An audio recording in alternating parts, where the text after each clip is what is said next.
भक्तिर्विशिष्यते योगी ज्ञानी अर्थार्थम मम प्रियः तेषां ज्ञानी नित्ययुक्ता भक्तिर्विशिष्यते विशिष्यते यो हि ज्ञानिनोत्यर्थम् अहं स च मम प्रियः अहं स च मम प्रियः ज्ञानियुक्ता भक्तिर्विशिष्यते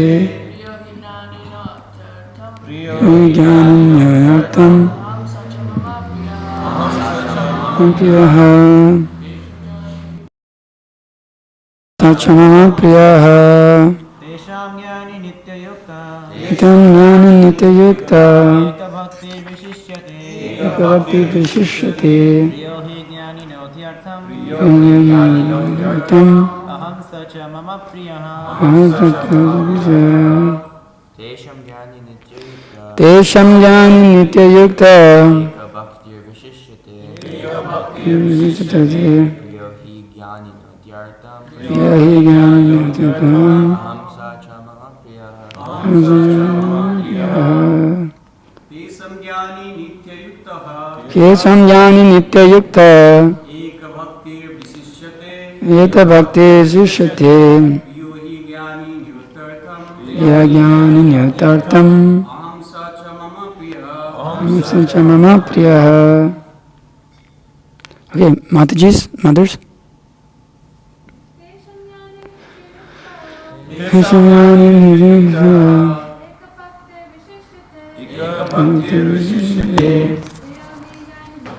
प्रियो हि ज्ञानिनोत्यर्थम् अहं स च मम प्रियः तेषां ज्ञानी नित्ययुक्ता एकभक्तिर्विशिष्यते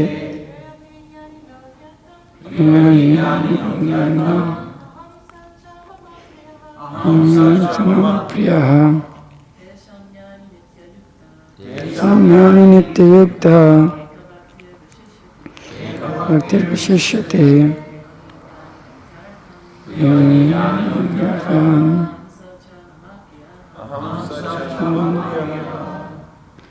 Okay. Anyone else want to have a go? No? Okay.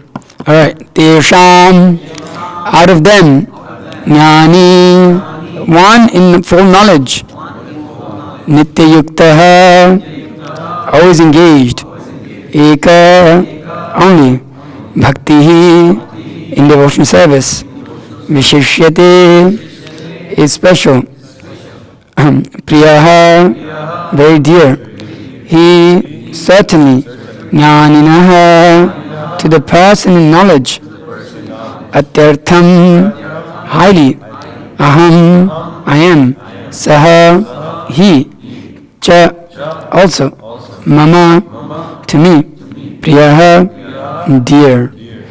Okay, translation and purport by His Divine Grace A.C. Bhaktivedanta Swami Srila Prabhupada Ki Jai. Of these, the one who is in full knowledge and who is always engaged in pure devotion service is the best. For I am very dear to him and he is dear to me. Purport. Free from all contaminations of material desires, the distressed, the inquisitive, the penniless, and the seeker after supreme knowledge can all become pure devotees. But out of them, he who is in knowledge of the absolute truth and free from the material desires becomes one who is in knowledge of the absolute truth and free from all material desires becomes a really pure devotee of the Lord. And of the four orders, the devotee who is in knowledge, in full knowledge, and is at the same time engaged in devotional service is, the Lord says, the best. By searching after knowledge, one realizes that his self is different from his material body. And when further advanced, he comes to the knowledge of impersonal Brahman and Paramatma. When one is fully purified, he realizes his constitutional position is to be the eternal servant of God. So, by association with pure devotees, the inquisitive, the distressed, the seeker after material, amelioration. Okay. And the man in knowledge all become themselves pure. But in the preparatory stage, the man who is in full knowledge of the Supreme Lord and is at the same time executing devotional service is very dear to the Lord. He who is situated in pure knowledge of transcendence of the Supreme Personality of God is so protected in devotional service that material contamination cannot touch him. Om Jnana-timirandasya Gnanjana-shalakaya Chakshur-unmilitam yena tasmai Shri-Gurave Namah Shri Chaitanya Manavishtam Stapitam yena Bhutale Swayam Rupakadamayam Dadati Swapadantikam Vandeham Shri-Guru Shetapatikamalam Shri-Gurun Vaishnavam Shri-Rupam Sarvachatam Sahagana Raghunatam Vitam Tam Sajivam Sadvaitam Savaditam Parijana Saitam Krishna Chaitanya Devam Shri Radha Krishna Padan Sahagana Lalita Shri Vishakan Vitamscha He Krishna Karuna Sindhu Dinavanda Jakatpati Gopesha Gopika Kanta Radha Kanta Namastate Tapta Kanchana Gaurangi Radhe Vrindavane Sare Brishavana Sute Devi Pranamami Haripriya Vanchakapatarubhascha Kripa Sindhubhya Vacha Patitanam Pavanebhyo Vaishnavibhyo Namo Namaha Namo Vishnupadaya Krishna Prasthaya Bhutale Srimate Bhakti Vikasa Swamiti Namane Namo Vishnupadaya Krishna Prasthaya Bhutale Srimate Bhakti Vedanta Swamiti Namane Namaste Saraswati Devi Gauravani Pracharni Nirvisesha Shunyavadi Paschate Deshatarani Jai Shri Krishna Chaitanya Prabhu Nityananda Shri Advaita Gadadhara Shrivas Adi Gaur Bhakti Vrinda Hare Krishna Krishna Krishna Hare Hare Hare Rama Rama Rama Hare Hare Jnananandamayam Devam Nirmal Spatikakritim Adharam Sarva Vidyanam Haigrivam Upasmahe Guru Vaishnava Bhagavan Tinir Smarana Hai Vigna Vinashan Anayasya Hai Nijavanchita Purana.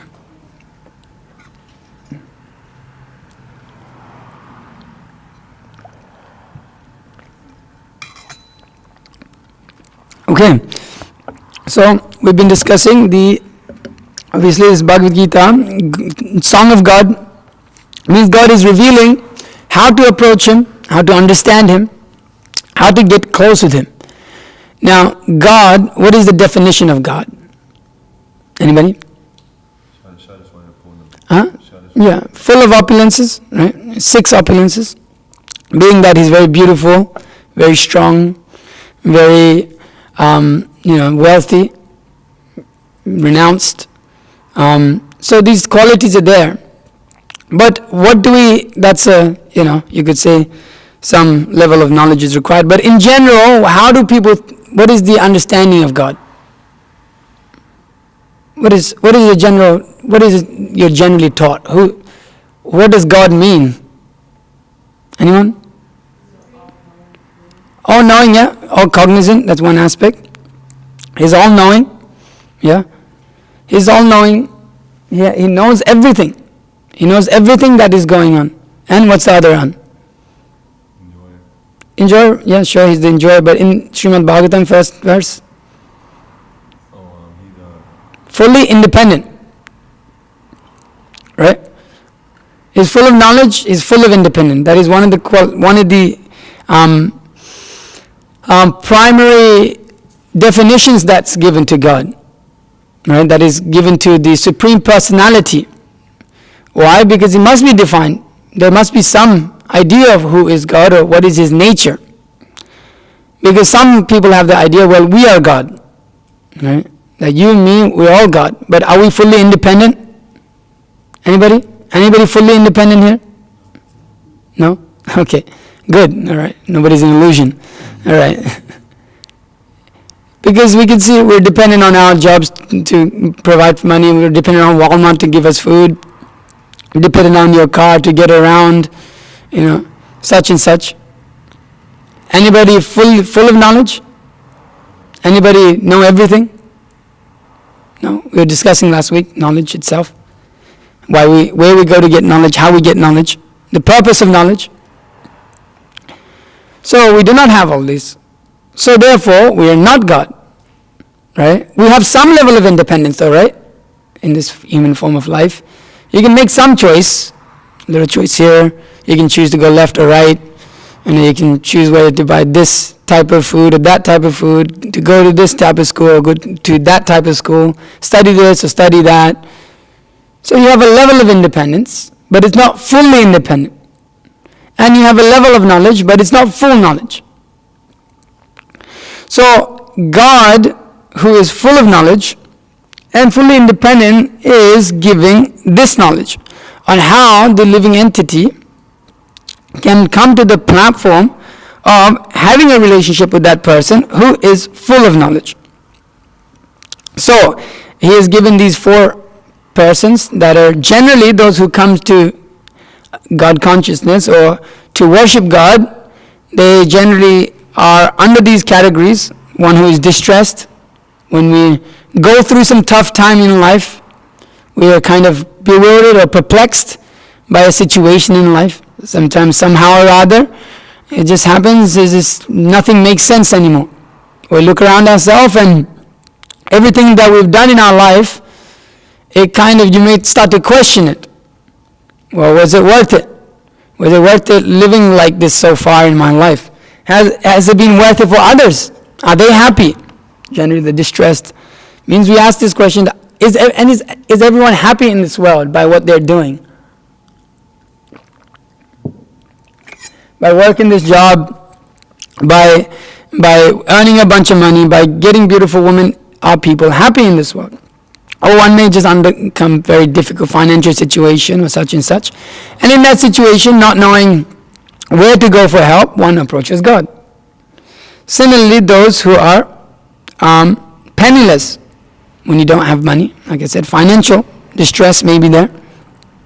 You may approach God to ask for some money, some sort of situation. Or the inquisitive want to know more, and the seekers of the absolute truth. Now, although one is approaching God, which is good, there is a motive behind it. Just like we've seen in our own lives and everybody grew up in, I'm sure, some sort of religious family, right? Going to church, not everybody, okay. Most people, we're in the South, and most people. You go to the church or you go to the temple, in my case, and what do you do? What do you do generally in a holy place or place of worship? You pray to God. What do you pray for? For what? Protection. Huh? Everybody's I can't hear what anybody's saying. Everybody's just mumbling it. Our daily bread, sure, yeah, our daily bread. No, well, also give us some prosperity, give money, fame, yeah. Go to just like we have some of these rappers and singers.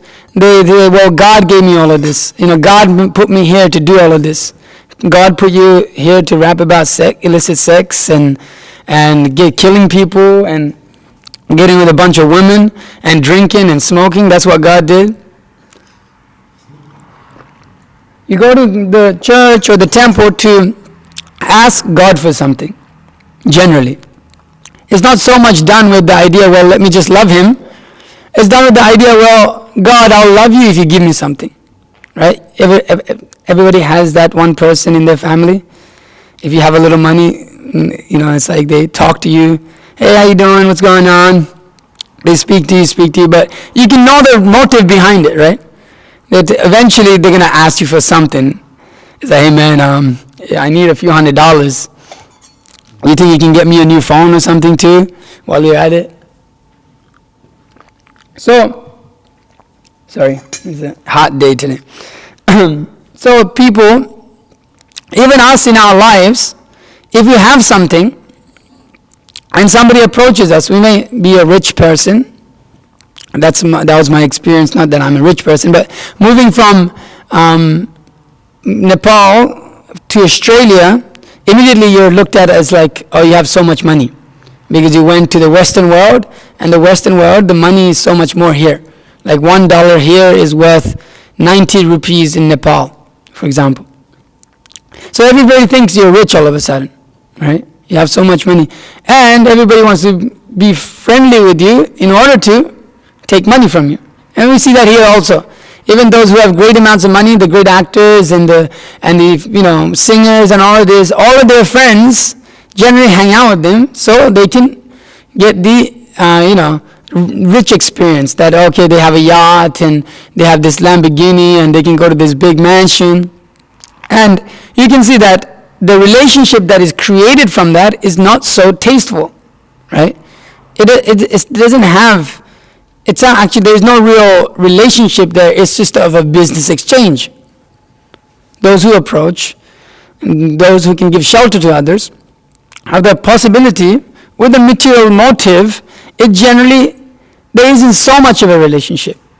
You're out to get it for yourself. And as long as you get what you want, then the relationship is okay. But after that, if you say, oh hey, I can't give you enough, I can't provide you enough, or sometimes we have these people, they go bankrupt and they lose all their friends.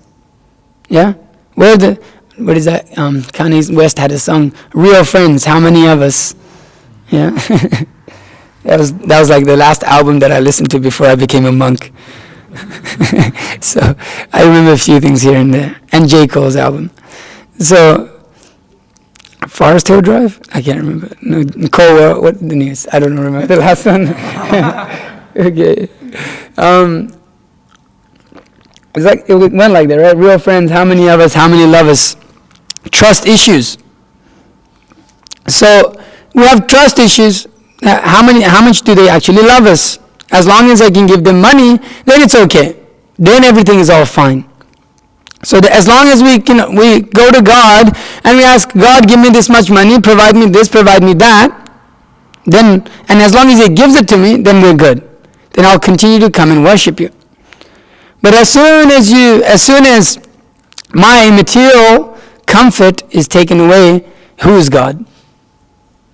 Forget God. Despise God.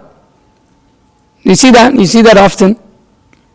So this is a material conception of God. It's actually based on what's being mentioned here as the bodily concept of life. We think we're this body, and we think that by approaching God we can maintain this body, and that's the reason of approaching God. So we see most people go to the church, go to the temple, go to the mosque, and ask God for something.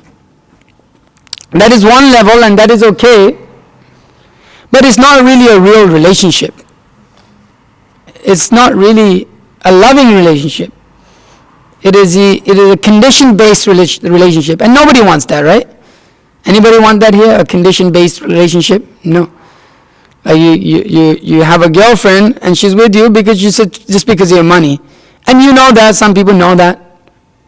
So they can't really experience what people want to, the love that people want to experience, or your friends, or your family, or whoever it may be.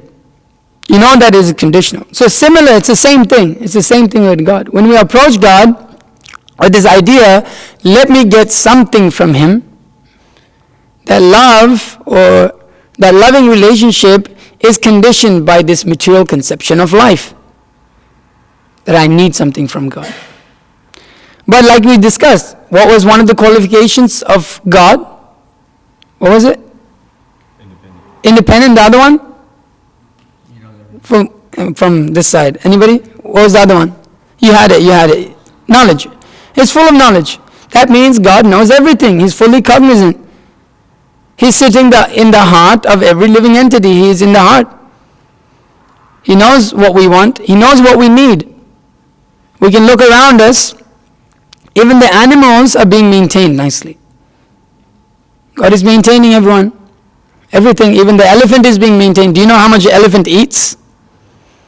I think it's like some hundreds of pounds.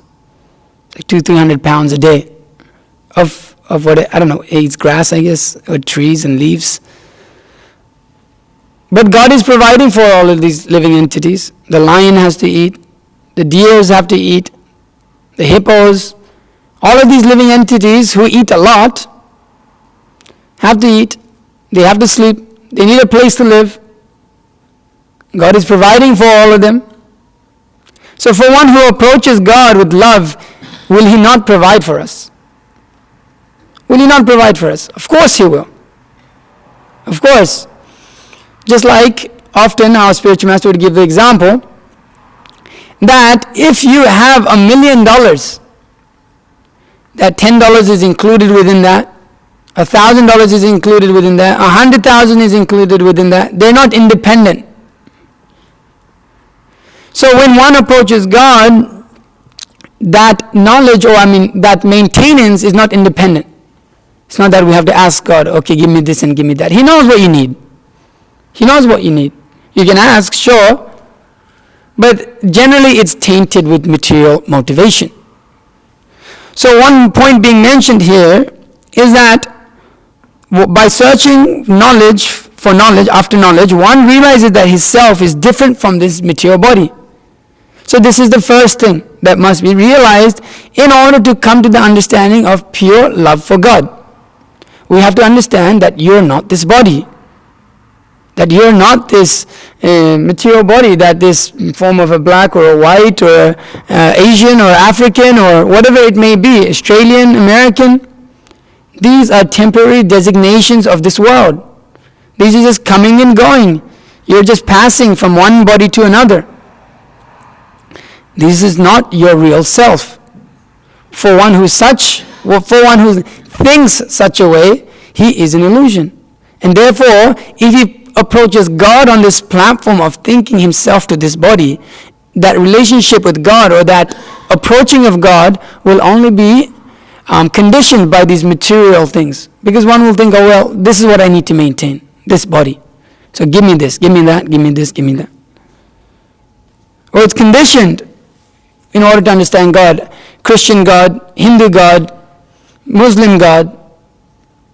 Just like somebody may say, well, it's the Hindu sun, it's the Christian sun. It doesn't make any sense. God means God. That is all. So when one has a material conception in life, one also puts God under that conception. Right? Because he doesn't understand a simple fact. Anybody that does not understand a simple fact of how the living entity, the soul, is beyond this body, is different from it. It hasn't actually, the only relationship it has with it is that it is conditioned by it. That is the only relationship it has, is its conditioning. So when we falsely identify, just like we gave the example last week, of a fish, if he identifies as a land animal, what is his situation? Suffering, that's all. Right? He can run after cars and he can run after women and he can go and get whatever he wants, but the fact that he cannot breathe, I guess, for him, outside of his natural environment, that is what is causing him unhappiness. He can get all of these external things that are not any close to his nature. He won't be happy. The only thing satisfied is the false ego, that false identification. But if he is released back into water, then he doesn't need any of these things. He's naturally satisfied.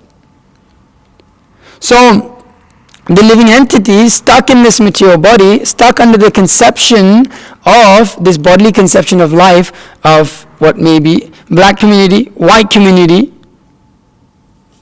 America, that's like the big thing now, right? Elections are going on. So America, right? America, the greatest country in the world. So this conception of life brings about a great illusion for the living entity, and under the illusion, anything he does furthers his illusion, more or less. Because we haven't got to a point of seeing on a proper basis of life. You're not seeing from an aspect of absolute truth, but we're seeing everything relatively, relative knowledge. Just like we were speaking last week, how happiness itself is relative, or the knowledge or process of happiness in this world is relative. What the way of getting happiness 10 years ago, 20 years ago is different to how we get happiness now. and it will continue to change. Under those conditions, we can never actually get happiness, because you try it now, by the time you try to get it, what they call happiness is no longer that. So one first has to identify who the real self is. This is what Krishna defines in the Bhagavad Gita first. Before teaching about God and all of these things and who He is and what His aspect is, Krishna makes a point to Arjuna to understand. Arjuna, without understanding this fact that you are beyond this body and you must tolerate the happiness and distresses of this world, only then will you be able to be free of these conceptions of life. And then you can approach God. This is a very key point that has to be understood. And one who does not even have a basis of knowledge of this cannot be accepted as knowledge. It's built on illusion. So your whole understanding is going to be illusory. Like we have so many different conceptions of God. And they are particularly not complete. Some idea is there that He is supreme, He is the topmost, the most high. But they do not know who He is, what He does, what He likes. Yes, God has dislikes and dislikes. Just like He's explaining here. Of all of those people who approach me, those who are in full knowledge of me and who are in devotional service to me, they are very dear to me. So when one gets off the bodily conception of life, thinking, like we're saying, Indian, American, African, such and such and such, whatever combination it may be, permutation, then we can start to see through the eyes of knowledge. Then we can start to see without this conception, Hindu God, Christian God, Muslim God. No. Now I'm trying to approach God as He is. So then we start to come to the platform of knowledge, inquiring about the absolute truth, inquiring, knowing who God is, a real desire, and willing to see that out, just like we have. Most people reject even Bhagavad Gita on the basis of that, well, it's not a Christian book, or it's not a Muslim book, then we do not accept. Well, the knowledge that is contained within it, sometimes we have certain arguments, does it not make sense? Does it not give you a conclusion, a proper basis of life? No, well, we just don't believe in it. Okay, what don't you believe in? Well, we don't believe in your idea of God. Okay, but let's at least agree on some basis. No, cannot. You're going to hell. For what? For worshipping God. Okay. All right. We wake up at 4:30, 4 o'clock in the morning. We worship God at 4:30. Chant His names all morning. Speak about Him. Our whole life is completely centered around God. We do not eat separately from God. Whatever we eat because we've offered that to God. Otherwise, we don't even partake in eating. We only take to that knowledge which is about God. We only sing those glories which is about God. It's not separate. This idea of separatism, as I was talking to one of the devotees here who used to go to a church, and he was saying that, well, we go to the church and we worship God, and some people speaking tongues and, have some experience. But then afterwards we go to the movies and watch movies like everybody else. We go to, what was that store you said you go to? To eat? Chili's. Go to Chili's, I guess. Is that like a thing that happens with Christian things? Okay. Go to Chili's. And often, it's more than often not that it is more of a dating scene than a center of God, right? That's pretty common. I've seen that. So it is not particularly done because what do the materialists also do? They also watch movies.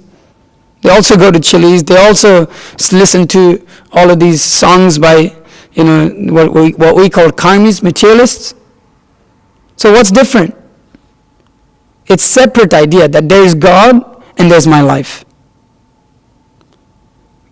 which one should not start to understand when one comes to the platform of spiritual life, understanding what is spirit, what is matter, and who's the controller of both.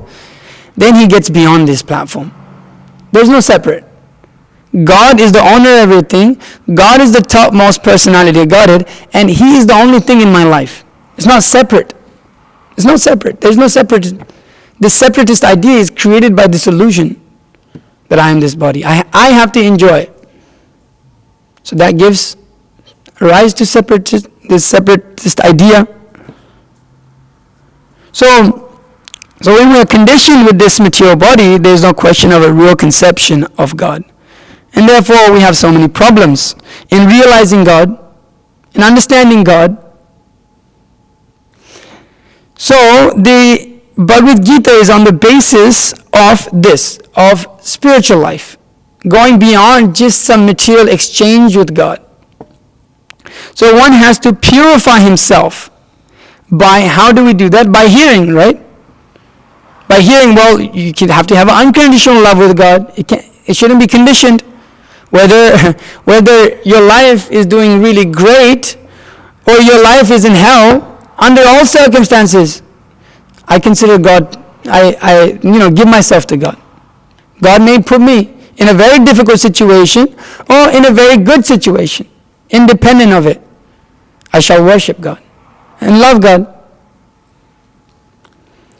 One has to become purified to do that. One has to come to a pure platform of knowledge in order to realize, hey, my life has to be lived with God in the center in every aspect, and only then can I be happy, because that is our natural position actually. Any other position is an unnatural position.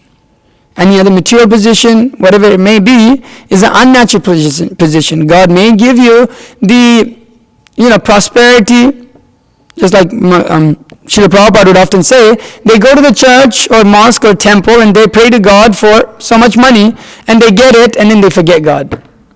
Yeah. You just get it just to, actually,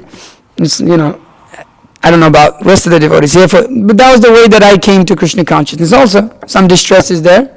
Some prayer to God, you remove this distress, you give me this, you give me that, you give me a nice, you give me at the end of it all, make sure that I finish school nicely, get a good degree, get into a good university, and give me a good wife, good girlfriend, good wife, whatever it may be, good job.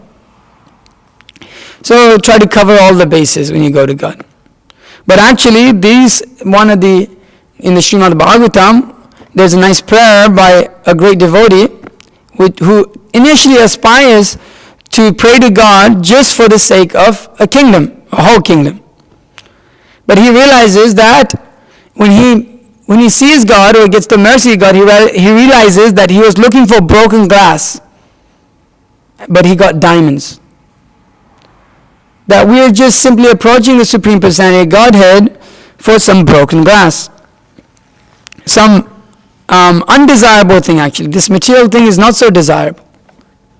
Temporary by nature. But if we approach Him to love Him, to approach Him on the platform of knowing Him and loving Him on the eternal platform, then that is real knowledge. That is the proper way to approach God. Not with a desire to exploit His energy, not with a desire to enjoy, but with the desire to serve God. That is real love. Just like even in our lives, when we meet people that you can tell some people, in our lives we meet, they don't want anything from us. They just want to have a relationship. There's not so many, in my own experience. Generally the devotees of the Lord are like that. Those who are unmotivated in their desires. As we came in, sometimes you come into devotional service in Krishna consciousness, they just keep giving you things. Like here's more food. You want more? You want more? You want more? You'll come over, you can read these books here, take this book with you. So why are these people? You can stay over, you can just attend the morning program, it doesn't cost anything, just come, no problem. It's like, why are these people so nice? Because you don't really have experience of that generally. When people give you things and help you out and give you what you want, which sometimes you're after knowledge, you're like, why are these people giving me so many things? That's one experience we've had. Sometimes people come and we accommodate them, very nice. It's like their own home when they come in. It's like being with a family, and people will get scared and never talk to us again because it's too nice. It's like, you guys are too nice. You guys are too, why are you so nice? What are you trying to get from me? Well, nothing. We don't need anything. God is providing everything. So when one becomes purified, how? By association, by actually learning this from those who are pure at heart. Becoming inspired by that. You see someone that is pure, it's inspiring, right? Somebody lives a very pure life. They're generally very happy in their disposition. So we become inspired by that. We start to aspire after becoming unmotivated towards our relationship with God. And we go away from this platform of approaching God just for inquiry, for distress, for material position, penny, for some money, or just for some knowledge. But we desire to start to serve and love God. Service. Devotion means service. Love is not just done by mouth. It's done by actions, right? Love is shown through actions. If anybody's been in a relationship, you can't just say, "Oh yeah, I love you," and then proceed to not do anything for them. So devotional service means love. Everything is done with love. Love unconditional. So in this Krishna consciousness movement, the great teacher, like Srila Prabhupada and so many others, are teaching us how to love God unconditionally, by which we can come to real happiness, real knowledge, from which we can come to this complete realization of how you are beyond this body. When you have this realization, you can actually start to see straight through this material world, that everybody is actually an illusion. My God. Everybody's trying to enjoy happiness, but it's not there. Everybody's running after a mirage in the desert, experiencing some small thing, but you're getting an ocean. You start to swim in an ocean of devotion, we say. Ocean of love, ocean of happiness, where Prabhupada says like this in the Krishna book, that we want an ocean of happiness, but we're hankering for one drop. We're running after the one drop in this material. But Krishna consciousness is providing a whole ocean. We just have to apply ourselves to the process. There's a process of Krishna consciousness, of God consciousness, by which one starts to leave behind one's material conception and come to a full spiritual conception of life. This is called Krishna consciousness. So this means giving up bad habits. This means giving up our so-called material conception, this illusion. How do we do that? Well, by practicing, just like you'll see, some of us here. Some people think, well, this is a Hindu thing, is it a Hindu thing or an Indian thing? Well, if you look around me, like if you look in the ashram or the people who live here, generally most of them are from the south, actually. Some are from North Carolina, Florida, Louisiana, Alabama, where else? Mississippi, all of these places, which is like, southern, so it's like we're in the deep south. So it is not a Hindu thing or a Christian thing, this is real spiritual life. This is real God consciousness. We are not teaching you we ourselves didn't leave one religion to join another. We're after the search of absolute truth. We're analyzing, understanding what is truth, what is the nature of truth, how to approach it. And when you do such a thing, you come to a level of realization. When you go through those, difficult questions of life, you start to find knowledge, find truth. Then you start to find real peace, real happiness. It's difficult in the beginning. Yeah, it's difficult to let go of our habits that we have nurtured and harbored over so many years. But if we can become a little bit determined in our life. Nowadays, nobody has determination. This is the age of Kali. People's determination is so small. Have you recognized that lately? In this world with this whole system of TikTok and all of this coming in? This is like no determination to do anything that's a little bit difficult. That doesn't grant us immediate happiness. But this requires work, requires a long vision. Because that which is worth having is difficult to do, especially when you're starting to approach spiritual life. Some people think, well, spiritual people, you take up spiritual life because you want to be lazy. You don't want to work a job, you don't want to do this. No, that's not true. This is the hardest thing you can do with your life. Really, it really is. Because you really have to start to deal with who you are. That's a difficult thing to do. And start to figure out what your relationship with God is. That is a very difficult thing to do. Because most people run on passion, so you don't have to deal with your mind and yourself. You just got to keep moving. Why? Because if you stop moving, then, who am I? What is my purpose? Don't think, just do it. Don't think, just do it. That's what civilization is pushing us towards, right?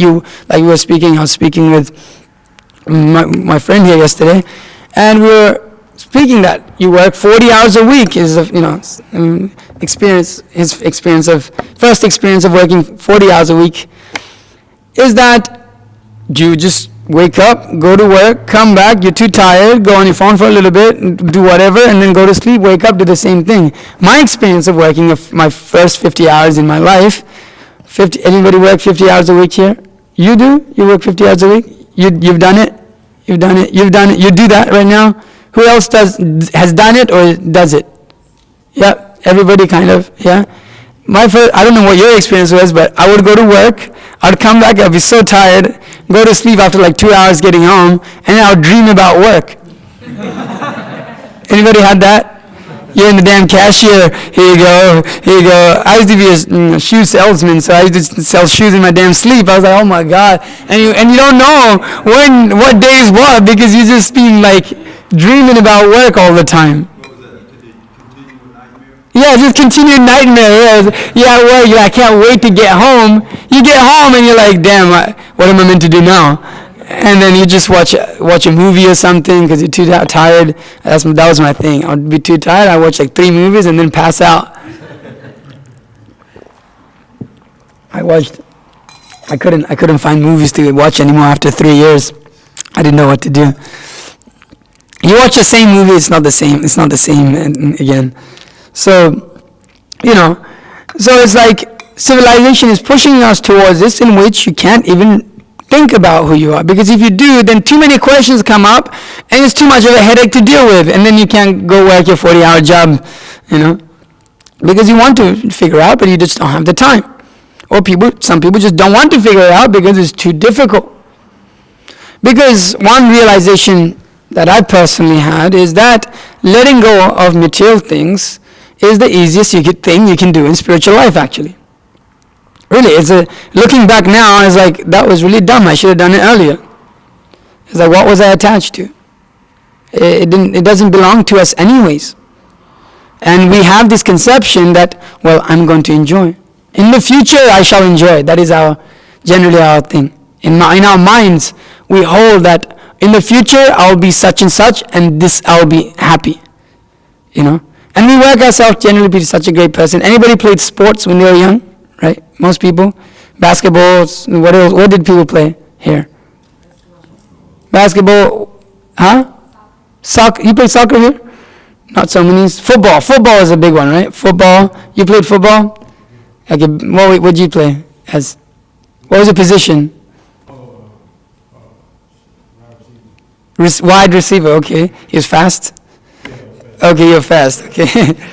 So, played sports, but if you remember back to that time, you were going to be some great sports star, right? You were going to be like the next, I don't know anything about football, so whoever the best receiver is in the NFL at that time. Or if you're playing basketball, you're going to be Kobe Bryant. Most people probably grew up with Kobe Bryant, right? Most people here are old enough to know Kobe Bryant, apart from you. Yeah.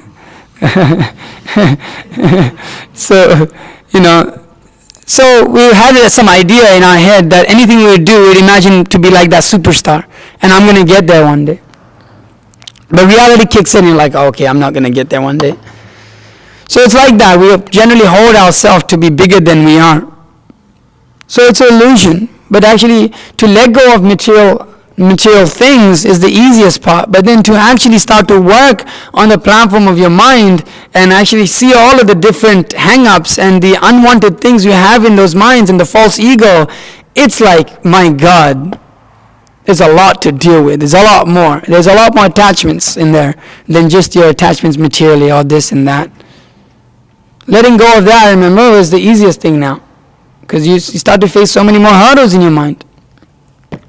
But Krishna consciousness presents us the philosophy and the process by which you can do so. You have a roadmap. You have a perfect roadmap to get to the place that you want to get to. Which everybody's goal in life is generally to be happy, right? Everybody wants to be happy. Imagine you did something you really loved. Something you may love, okay, play sports, okay, maybe a singer or dancer or whatever it is. Imagine you got there, you did that, but you're extremely miserable. Would you do it? Would you do it? Some people do it. It's going on, right? It makes them miserable. They do it. Why? Because out of false ego. I have to maintain my position. I have to show that I worked really hard. Now I have to show that I'm great. I have to put on a show that I am happy. Otherwise, I'm a failure. I can't show that. Even though they're suffering, like anything. They have to go on doing that. They're forced, as Krishna speaks about that in the Bhagavad Gita, as if forced, no choice. Because the false ego, it carries us, this lust, in touch with this passion, carries us. But if we can come to the knowledge of Krishna consciousness, it starts to break down all of those things. It gives us a vision, tells us, shows us things as they are. Krishna gives the knowledge as it is, which is applicable in our life, moment to moment, day to day, by which we can start to overcome these false conceptions of life and come to knowledge. Is it difficult? Yes, it is. Is it hard for Arjuna to get up and fight again in the battlefield after he's let go of his bow and his sword and all of these things, his weapons? He's put them down. He's crying. Basically, Krishna says, you're like a little girl right now to some big warrior. So is it hard for him to get up and fight again? Yes, it is difficult. But because Krishna gives knowledge by how to do that. And the pure devotees of the Lord, they guide us in how to do that. It becomes very blissful, the process. And the process itself is very blissful, just like we've been explaining. Just like singing, this is very nice, right? This is our process of meditation. This is the only music we listen to, basically. Why? People may say, well, why can't I listen to everything? Well, it's contaminating. There's so many material conceptions of life is propagated through that sound vibration in this world. We think, oh, well, it won't affect us. It does affect us. See, so much, we listen to all of this music by all these rappers and all these songs. They're all materially contaminated. All materially motivated. Songs, movies, also material conception of life. They give us some fairy idea of life. False conception of life. Keep us in the illusion. But we engage in that activity which gets us out of illusion. Why do you have to only engage in it sometimes? Engage in it all the time. Why? Because it is the nature of the soul to do that. And you derive great pleasure. In the beginning it's a little difficult, you may say. Because you have to overcome a level of attachment to this body and all of this. But it is very blissful. This is our sit down. Generally we're dancing. And the food, so nice, cooked so nicely, with a lot of love. He also explained, he was very shocked to see that you guys eat fresh meals, every meal 3 times a day. Yeah? We feed the Supreme Personality of Godhead. We cook for Him. And as a result, the servant enjoys on the level of the master. And Krishna is the owner of everything. Not that in spiritual life we have no enjoyment, but we're getting the topmost enjoyment. We're enjoying. Why? Because we're giving enjoyment to the proprietor of enjoyment, the God who is the center actually, who deserves that enjoyment. As a result, we're getting that. We're part and parcels of Him, so if we please Him, then we can also become very happy. So by coming to a conception of Krishna consciousness, a process of Krishna consciousness, letting go of our bad habits, which specifically we're grounded in this material world by 4 specific habits of illicit sex, intoxication, gambling, and meat eating. These things keep us in this world. under the material conception of life. Following these principles and chanting the Hare Krishna Mahamantra, associating those who are highly minded, who are seeing beyond the material world, we ourselves can come to the platform of pure knowledge and then be qualified to give others pure knowledge. Knowledge defined here means knowledge of God, not just in terms of book knowledge, but also realized knowledge in service. So one who is a lover of God, he is the topmost person. He is the topmost, well, you say yogi also, a performer of yoga. And so if one can do that, one can start to experience great bliss in his life. Great level of happiness that you've never even understood or even imagined. The happiness of this material world cannot even be compared to the happiness you derive out of performing Krishna consciousness. You can't compare it. It's actually, when you look back, it's actually disgusting. We have practical experience. You look at it and it's like, oh wow, that's not real happiness. You can see that. You can see that in people's faces. We go out. People are trying to enjoy forcefully, even though sometimes it's not enjoyable. But Krishna consciousness, we're happy, blissful. It is a very blissful life of Krishna consciousness. Because it is in relationship with God without material motives. So one should take this up seriously, beginning with chanting this Hare Krishna Mahamantra. That is the beginning of one's purification. We do it for about 2 hours a day, approximately, plus a little bit or minus a little bit. So that helps us start to develop that relationship with God. This mantra you're chanting, everybody can repeat after me. Hare Krishna, Hare Krishna, Krishna Krishna, Hare Hare, Hare Rama, Hare Rama, Rama Rama, Hare Hare. So this is a transcendental sound vibration. It is the names of God. Hare means the energy of God. Krishna means the all-attractive. God is very attractive, very beautiful. He's not some old man sitting on a cloud with a beard. He's very beautiful. He's very attractive. He's the source of all attraction. So you cannot even imagine how beautiful he is. He's very beautiful. And Rama, he is the reservoir of all pleasure. He is that source of all pleasure. So we are praying to God for his service, to be engaged in that personal service. It's like one who loves someone, you want to serve them. If you love your husband or you love your wife or your girlfriend, you want to do something for them, or your friend it may be. And when you do that, instead of doing it for yourself, you derive more pleasure out of doing it for someone else, right? When you cook for someone and they're very happy by your cooking, you feel very happy in your heart. Instead of, I don't know, at least myself, when I cook for myself, generally it's disgusting. But when I cook for myself, every time I've cooked for myself, I'm like, I'm never doing this again. It's so bad. I'm like, what happened? Like, generally people say, oh, you're a decent cook, you're a good cook. It's like, yeah, when I cook for myself, though, it's like, what the hell happened? God, it's like, all you're eating is like some seeds, and it's like, what is this? There's no salt, too spicy, too salty, too sour. It's like, my God. But when you do it in love and devotion for others, specifically for Krishna and his devotees, somehow it comes out very nice, and everybody's enthused and enlivened, and it's like, wow, this is very good. And when you see others happy, it brings a level of satisfaction that you haven't ever felt when you're selfish, right? That's why generally people like to serve communities, because it brings more happiness. So we're naturally inclined to serve.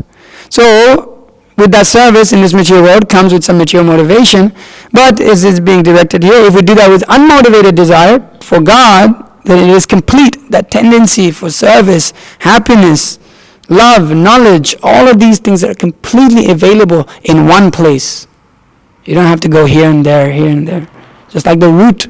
When you have a tree, you water the root of the tree, not the branches. One who waters the branches of the tree is less unintelligent. But if you can water the source of everything, you can get everything right at that one place. Then one should be intelligent to take that. So Krishna consciousness gives us that. It gives us a complete conception of who God is, how to have that relationship with God, how to begin on that process to become purified. So one can immediately experience this ecstasy of Krishna consciousness, of love. Everything that we ever wanted in this material world, you will get that in Krishna consciousness and much, much, much, much more. Unlimitedly more. Unlimited more. We thought, at least those who have, not that everybody has to become a monk, that's not the point here. That people may, people have families and, things to maintain and duties to do, but you make sure you do it on the basis of loving God. That is the point. Just like Arjuna is a warrior, he doesn't leave being a warrior. He continues to fight with understanding of what God wants from him. So, we have had practical experience of this Krishna consciousness, of being able to let go of material things and come to the platform of this happiness. So, we can take this up, this chanting of the Hare Krishna mantra. Everybody can do this every day, any time, any place, any circumstance. If you do it first thing, you wake up in the morning, do it, your whole day will be fixed. Marina Mataji, right? Marina? No, Maria, I'm so sorry.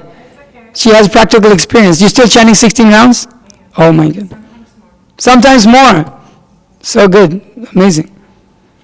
We chant, we'll show you what a round is. Somebody can go around with the beats, yeah?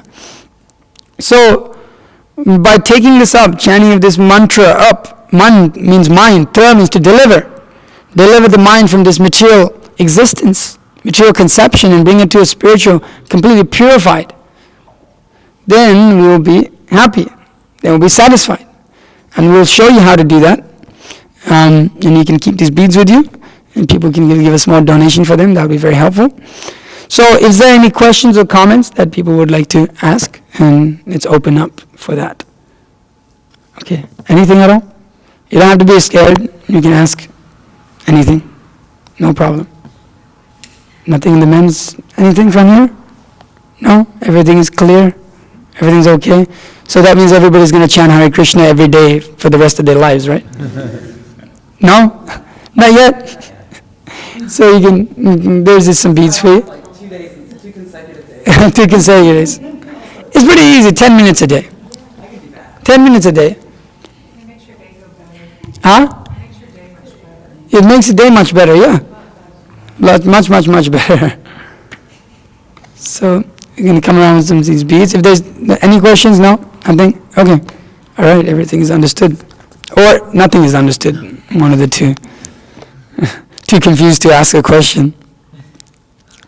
So we'll chant it. We'll do, it's 3:38, so we'll do a little bit. I'll show you how to chant this mantra. Can I get 1, 2, please? I forgot to get my beads. Okay, party. Okay, so these are the beads. Who has beads at home? You have some at home already. Okay, you have some. I gave you some yesterday. Okay, so there's the top bit with the little tuft in the hair. It looks like our hair, but so we don't chant on that one. We chant on the first one after it, going anti-clockwise. Okay, anti-clockwise. So here, I guess anti-clockwise from the direction you're looking. So you put your on your middle finger and your thumb on top, and you chant the whole mantra. You can rub on that bead, and after you chant the whole mantra, you move to the next one. Okay? So I'll show you like this. I'll demonstrate first, and then we can do it together. Hare Krishna, Krishna Krishna, Hare Hare, Hare Rama, Rama Rama, Hare Hare. And then you move to the next one. Okay? So we're going to do, let's see, 5 minutes. Yeah, we can do 5 minutes together. I'll put it on my phone so that we don't go for 2 hours. I got to finish a bunch of rounds, so. All right. So we'll do it for 5 minutes, and then after that, we'll have, everybody's hungry, right? Yes. Is there a reason, what was that? This is generally the finger for cursing people. I hate you. so yeah. So this one is used. The middle finger is the most conducive. There's a whole system and understanding of the different energies of different fingers that the hand has also. So it's mentioned specifically on the middle finger. Okay. So that is for that. That's the reason behind that. Now, okay, let's do it together for 5 minutes. Okay, 3, 2, 1. Hare Krishna, Krishna Krishna, Hare Hare. Hare Rama, Rama Rama, Hare Hare. Hare Krishna, Krishna Krishna, Hare Hare. Hare Rama, Rama Rama, Hare Hare. Hare Krishna, Krishna Krishna, Hare Hare. Hare Rama, Rama Rama, Hare Hare. Hare Krishna, Krishna Krishna, Hare Hare. Hare Rama, Rama Hare Hare. Hare Krishna, Krishna Krishna, Hare Hare. Hare Rama, Rama Hare Hare. Hare Krishna, Krishna Krishna, Hare Hare. Hare Rama, Rama Hare Hare. Hare Krishna, Krishna Krishna, Hare Hare. Hare Rama, Rama Hare Hare. Hare Krishna, Krishna Krishna, Hare Hare. Hare Rama, Rama Hare Hare. Hare Krishna, Krishna Krishna, Hare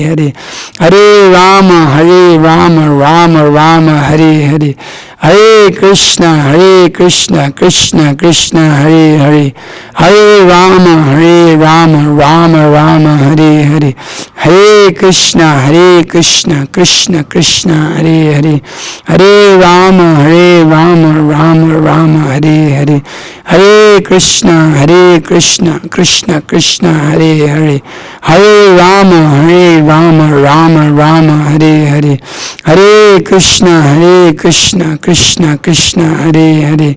Hare Rama, Rama Hare Hare. Hare Krishna, Krishna Krishna, Hare Hare. Hare Rama, Rama Hare Hare. Hare Krishna, Krishna Krishna, Hare Hare. Hare Rama, Rama Hare Hare. Hare Krishna, Krishna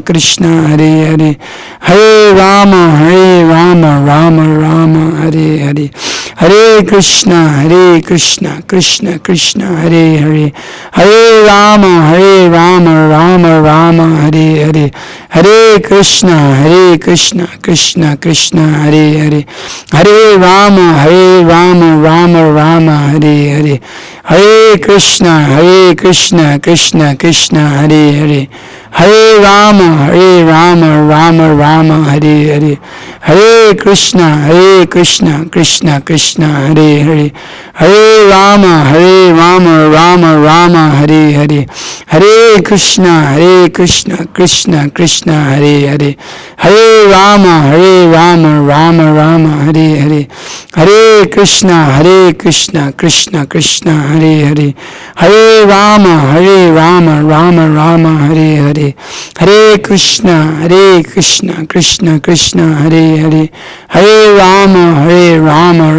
Rama Hare Hare. Hare Krishna, Krishna Krishna, Hare Hare. Hare Rama, Rama Hare Hare.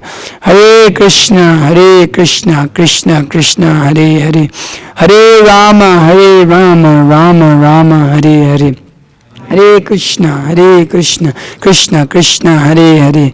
Hare Rama, Rama Hare Hare. Hare Krishna, Krishna Krishna, Hare Hare. Hare Rama, Rama Hare Hare. Hare Krishna, Krishna Krishna, Hare Hare. Hare Rama, Rama Hare Hare. Hare Krishna, Krishna Krishna, Hare Hare. Hare Rama, Rama Hare Hare. Hare Krishna, Krishna Krishna, Hare Hare. Hare Rama, Rama Hare Hare. Hare Krishna, Krishna Krishna, Hare Hare, Hare Rama, Rama Rama, Hare Hare, Hare Krishna, Krishna Krishna, Hare Hare, Hare Rama, Rama Rama, Hare Hare, Hare Krishna, Krishna Krishna, Hare Hare, Hare Rama, Rama Rama, Hare Hare, Hare Krishna, Krishna Krishna, Hare Hare, Hare Rama, Rama Rama, Hare Hare, Hare Krishna, Krishna Krishna, Hare Hare, Hare Rama, Rama Hare Hare. Okay. Oh, you guys want to keep going?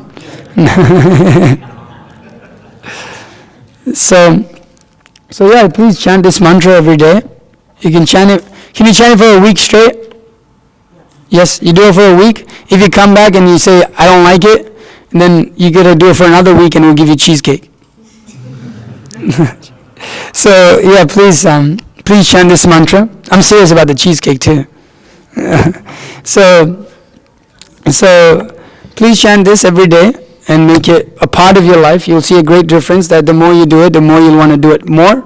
It will help you in advancing in your spiritual life, in your Krishna conscious. The idea when you chant is that you're absorbing the mind in the mantra, constantly listening to the sound. Don't let the sound go. When the mind goes away somewhere, bring it back to the sound. Meditate on the sound vibration of that mantra. So now everybody's hungry. I hope everybody comes hungry, right? I'm starving. I know I look like I'm starving all the time, but but please go down and take as much as you can. You can take some home with you also. You can give it to your friends, your families, your enemies, your loved ones, whatever. Give it to the homeless, whatever. Just don't waste it. That's the point. It's cooked with a lot of love, and it's cooked with, he's been cooking it since about 7 o'clock this morning. So please take it to your neck and then take some more home with you. Take some for the week. People do meal preps, right? Do that. So you can be like a meal prep here. If you want to take if there's some extra, then you can take some home with you, put it in your fridge, and eat it for the rest of the week. It will help you advance in your spiritual life. This is offered to God, made with love for God.